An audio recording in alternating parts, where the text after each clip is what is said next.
मोबाईलसाठी आणि आता गांजा, कारण 1993च्या बॉम्बस्फोटातून जो खून झाला ज्या आरोपीचा, तो गांजावरूनच विक्री करत होता नाही, कारागृहात. कोल्हापूरमध्ये एकूणच कायदा आणि सुव्यवस्था ढासळलेले असं वातावरण गेल्या महिन्याभरात आपण पाहतोय.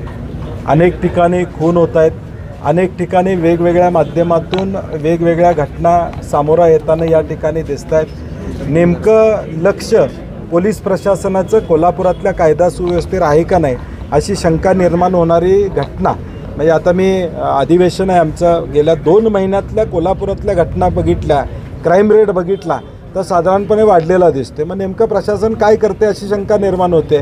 फक्त राजकीय गोष्टीमध्येच प्रशासन अडकले का अशी शंका होते. कायदा आणि सुव्यवस्था राखण्यामध्ये म्हणजे आज रंकाळ्याला त्या ठिकाणी खून होतो, भर चौकात अनेक गोष्टी त्या ठिकाणी घडताना आपल्याला दिसतात.